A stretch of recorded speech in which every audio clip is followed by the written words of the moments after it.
Ballooning is an absolutely fantastic sport. I recommend if you've never done it, come out, get up close and personal with it, and bring the kids. It's a good, fun family event. Stryker is Mark's safety supervisor. Nyla basically stays in the car. She doesn't like it. She's our PR. She's our PR person. She's an ambassador for her breed. Then when we send them out on the field, we're going to push cold air into it with this inflator fan. It's going to sit on the side like a big beach ball. Then we'll heat the air up on the inside, and it'll roll right up into place.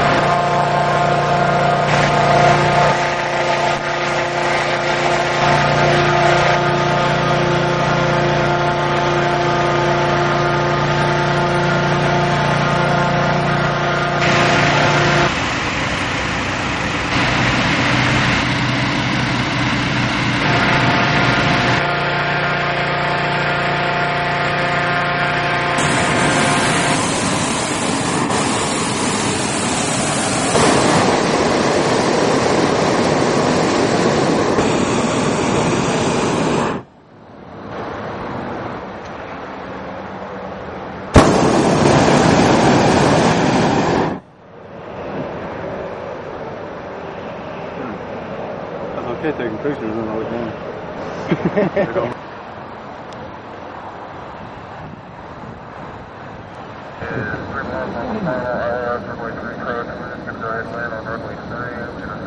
I was licensed in '93, but I was around it about 10 years prior to that.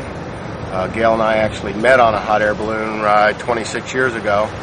But I was more interested in girls than balloons back then, and then about 5 years after that we were off. We went to a couple of balloon races, and a race like this where the conditions were beautiful, a bunch of balloons in the air. I was on the ground, said, I got to do this. Ballooning started over 220 years ago, a little place outside of France called Annonay, south side of France. And it was developed by two brothers, the Montgolfier brothers. Their dad happened to be a paper and silk manufacturer, and they were spying on the next door neighbor, watching her dry some undergarments under a little pan of fire, and noticed that the fingers and the skirts catching this energy. So they reported back to Dad, and Dad said, well, let's start building some bags and stuff and experiment with this. Found out immediately they had a lot of tremendous lift capacity. They knew they could probably get off the ground. Now, this is 100 years before the Wright brothers did their historic flight.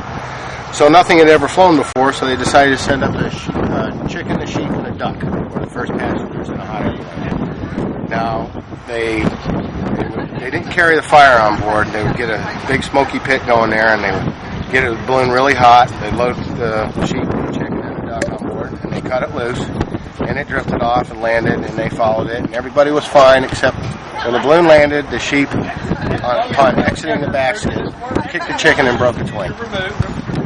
So over chicken dinner that night, they decided to start making bigger and better designs. And about that time, King Louis XVI caught wind of what was going on and said, oh, I got to have my emblems all over this, because I'll be seen for miles. I'll be known throughout the country. So the original balloons were this royal blue balloon with these gold emblems, King Louis emblems. And this was before Remax. And they would, like I said, they didn't carry the fire on board. They would get these big smoky pits going and get this balloon hot.